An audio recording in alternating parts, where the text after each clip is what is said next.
30 de março de 2021. Gente, boa tarde. O ministro das Relações Exteriores foi demitido, né, do ministério. Então, ele saiu e a gente sabe que isso aí foi porque ele defende a nação brasileira. Os posicionamentos dele, né, no Ministério das Relações Exteriores são posicionamentos anticomunistas. E ele vem alertando o Brasil no que diz respeito à tecnologia 5G, né, da Huawei, né, do Partidão Comunista. E a pressão foi muito grande, né? Os comunistas estão agindo. É aquele negócio. A tal da Cátia Abreu, que era do antigo PDT, filiado ao Foro de São Paulo, que agora é do PP, quadrilhão do Mensalão, quadrilhão do Petrolão, né? Olha aí, o partidão do Petrolão, né? Gente, essa política é toda podre. É podre. É podre, né? E no meio disso está a nação brasileira, está o povo brasileiro. Então, pressionar, essa mulher está envolvida aí na exoneração dele, né, da demissão, e o paizão lá comunista está em cima do Brasil. É aquele negócio. O outro comunistão lá nos Estados Unidos tomou posse, eu não falei que os caras iam, que o alvo era o Brasil? Eu estou dizendo isso, gente, desde quando eu comecei a gravar esses vídeos, que o Brasil é o alvo, né? E o governadorzão lá de Sergipe, né, fez um decreto de calamidade pública e nesse decreto ele pode confiscar os bens, do povo, as propriedades, as empresas. Então os caras estão trancando o comércio, trancando o povo, né? E a polícia, a guarda municipal está espancando as pessoas. Isso aí é a milícia. Espancaram um trabalhador, né? O comerciante falou para não espancar, que ele não era bandido, e ele era um trabalhador, e o policial metendo o soco no rapaz, né? Os caras são covardes, né? A milícia da esquerda está agindo. Isso é para apavorar o povo e não ter resistência. Eles querem nos apavorar e não ter resistência. Então, o Brasil precisa do povo brasileiro e das nossas forças armadas para dar fim nisso aí. Porque senão nós vamos virar um país comunista, um satélite da China. A gente sabe, né, que tem militar melancia, existe. Infelizmente, por quê? Porque o militar é tirado do povo, né? E a esquerda vem trabalhando, né? Vem infiltrando gente. Claro que deve ter infiltrado gente nas Forças Armadas, isso é óbvio. É ser humano, onde tem ser humano tem coisa errada, a gente sabe, né? Por quê? Porque a natureza do ser humano é complicada. Sem Deus é complicada, né? Pois é. Sem Deus é complicada mais ainda. Pois é. Então, deve ter militar que apoia isso aí, né? Mas é a minoria, porque em 64 tinha militar contra o contra-golpe. Tinha sim. Isso meu pai falava, né? Que o contragolpe de 64 aconteceu por conta de acho que foi Coronel Mourão, né? Eu não sei se ele era coronel ou era general, não sei. Não tem nada a ver com o nosso vice-presidente, não, gente. É outra pessoa, não tem nada a ver, viu? Então, ele decidiu, e a tropa decidiu marchar para acabar com a patifaria. E tinha gente contra, né? E deve ter gente contra, né? Deve ter. Mas não é a maioria, eu tenho certeza que não é. Bom, então, o Brasil precisa do povo na rua e das Forças Armadas. Por quê? Porque o comunismo está avançando no Brasil. Agora vão tomar as propriedades, as empresas, vão estatizar tudo. Não falei? Eu disse isso, gente. Tá no vídeo. Isso faz parte da etapa da comunização de um país. E os caras querem colocar essa porqueira desse 5G do PCC aí para controlar todo mundo, para ter acesso às informações das Forças Armadas, do governo, da inteligência do Brasil, né? Pois é. Querem implantar o comunismo nas Américas, América do Norte, América Central e América do Sul. Virar um bloco comunista, olha que beleza. E a gente sabe quem é o chefão, né, que está sendo usado, né? O chefe, né? O chefe. Pois é, o chefão, o assessor, né? O megamente, esse pessoal está todo junto. Então, vocês viram o que aconteceu na Bahia? Fuzilaram, de acordo com o que está se falando aí, é que fuzilaram o rapaz, porque o rapaz disse que não ia obedecer às ordens absurdas do governador, do PT. Com o povo democrático, fuzilando, mandando fuzilar os outros em praça pública. Gente, isso aí é guerrilha urbana. Nós estamos na guerrilha urbana, do mini manual do guerrilheiro urbano. Tá cheio de guerrilheiro urbano já espalhado no poder. E outra coisa, só que eu vou dizer uma coisa aqui.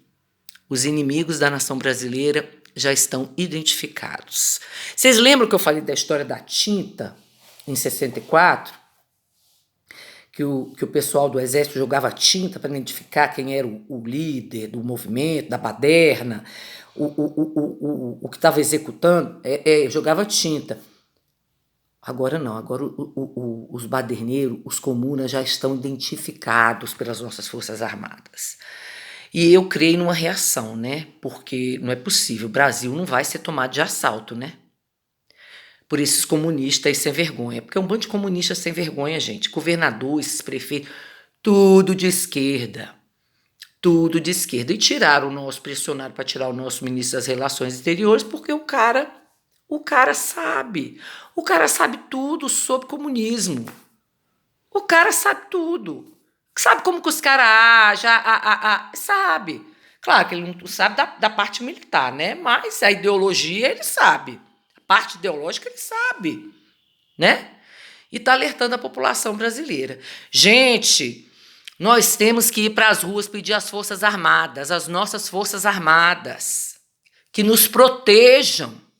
Primeiro Deus e as nossas Forças Armadas, que nos protejam do comunismo, que nos protejam do comunismo. É por isso que eu estou sempre falando do artigo 142. E eu sei que tem militar que não aceita isso. Eu sei que tem militar. Olha, gente, eu vou contar uma história aqui. Vocês podem achar que ele vai dizer assim, essa moça inventa coisa. Essa moça está mentindo. Gente, eu não estou mentindo. Agora, eu contei isso para alguns familiares meus, inclusive irmãs, né? Não acreditaram, não deram crédito. Não é que elas não acreditaram que eu vivi a experiência, mas elas não acreditaram que vai acontecer, né? Elas não deram crédito. Muita gente da minha família não deu crédito. Eu contei para o meu esposo, eu contei para os meus filhos, contei para um casal amigo meu, um primo meu, né? A esposa, a filha. Muitos acreditaram em mim. Muitos acreditaram no que eu vou contar para vocês. Outros não deram crédito. Bom, o que eu vou contar para vocês é o seguinte. Eu tive um sonho, né? A palavra de Deus fala em Joel que nos últimos dias, né, nesse tempo que nós estamos vivendo, acho que os velhos teriam sonhos, os jovens visões, né? Então, eu tive um sonho, né? O meu sonho foi o seguinte. Meu pai tinha falecido, já tinha uns 6 meses mais ou menos. Eu já tinha tido aquele sonho, eu tive um sonho com ele antes dele falecer, e 15 dias depois ele foi internado. Nesse meio tempo eu tive um sonho também com ele espiritual, mas eu não vou contar esse sonho aqui, que era um sonho familiar. É um sonho que diz respeito só à nossa família. E eu tive esse terceiro sonho. Depois desse sonho, nunca mais tive um sonho dessa natureza, com esses elementos espirituais. O sonho era o seguinte, eu estava na casa da minha mãe, nitidamente era a casa da minha mãe, e vinha um guerrilheiro urbano procurar meu pai. um esquerdista, um comunista, com uma foto na mão. E nessa foto estava meu pai e todos os militares que ele conhecia, do relacionamento mais assim, que ele tinha um maior relacionamento, né, de amizade.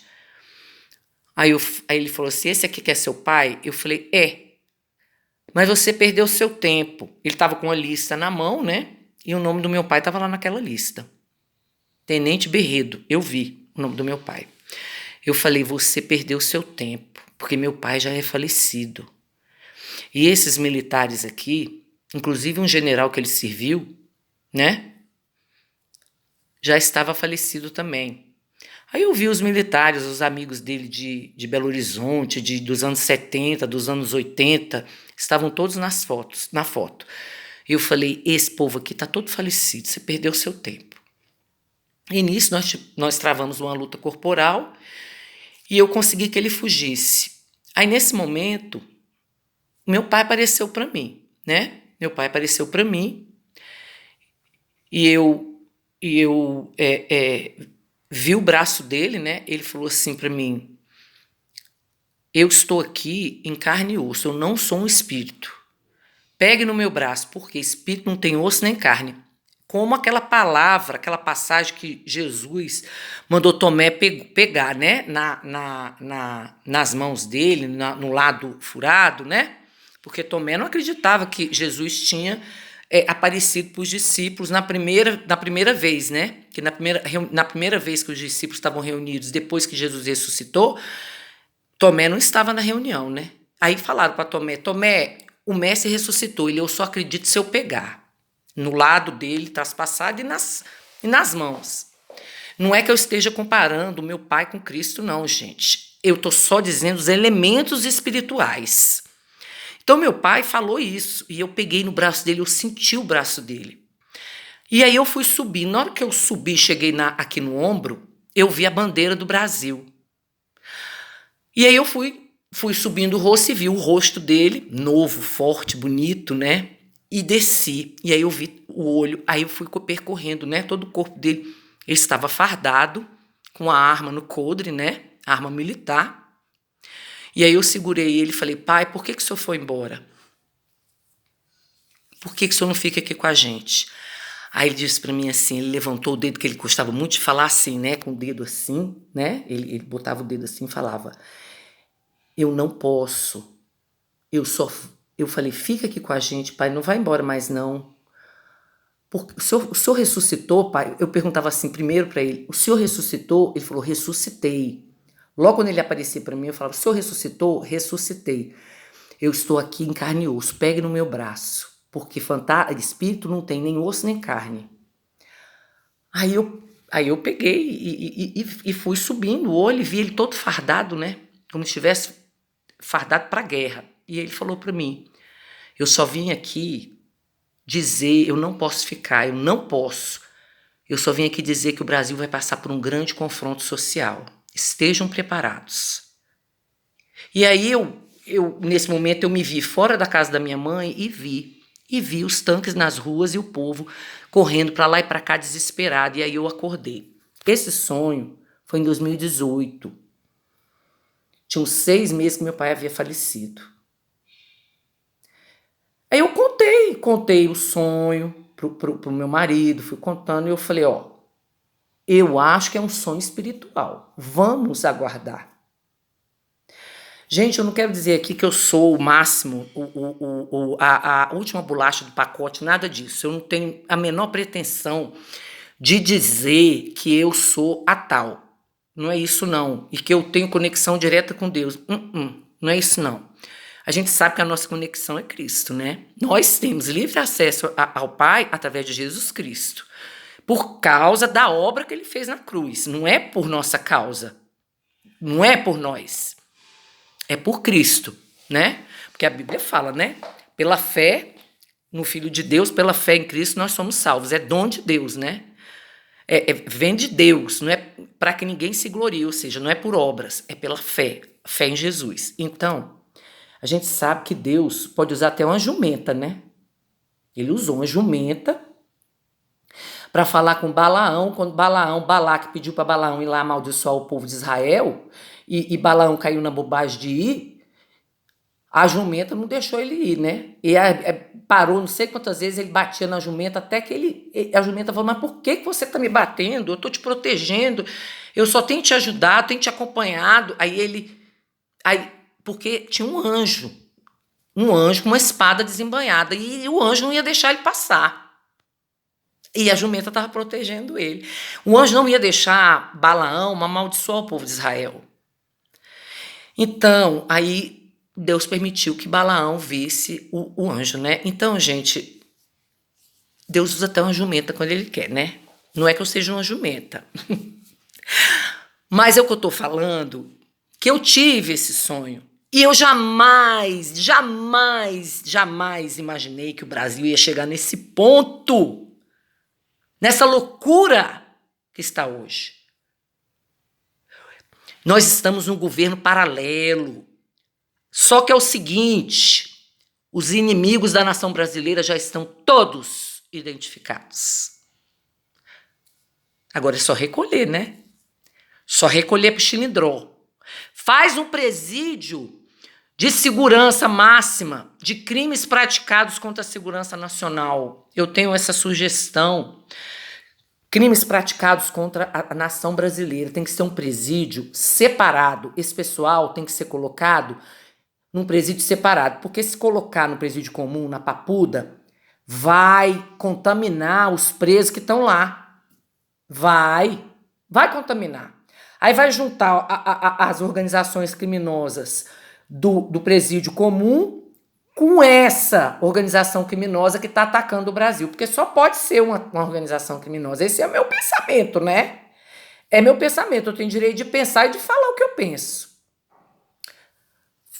Autoridades que querem o bem do Brasil, façam um presídio de segurança máxima de crimes praticados contra a segurança nacional, contra a nação brasileira. Não misturem esses inimigos da nação brasileira com crimes comuns, regidos pelo Código Penal brasileiro. Crimes praticados contra a segurança nacional, regidos pelo Código Penal Militar, por uma justiça, julgados por uma justiça penal militar, esse pessoal tem que ser preso, colocado em presídio separado. Gente, o Brasil precisa do povo e das Forças Armadas. Pois é, que Deus tenha piedade do povo brasileiro, que Deus tenha piedade das autoridades que querem verdadeiramente o bem da nossa nação, porque nós estamos cheios de ratos de esgoto no poder, no Congresso Nacional, no Poder Judiciário e no Poder Executivo também. Tem rato. Tem rato para tudo quanto é lado, gente. Rato é uma praga. Rato dá filhote é praga. Não viu a praga de rato lá na Austrália? Pois é, o Brasil está cheio de rato. Nós temos que desratizar a nação brasileira, limpar a nação brasileira, fazer uma faxina. Só assim o Brasil vai prosperar, vai progredir e o povo não vai virar escravo. Gente, um beijo, bom dia. Fiquem com Deus. Tchau, tchau.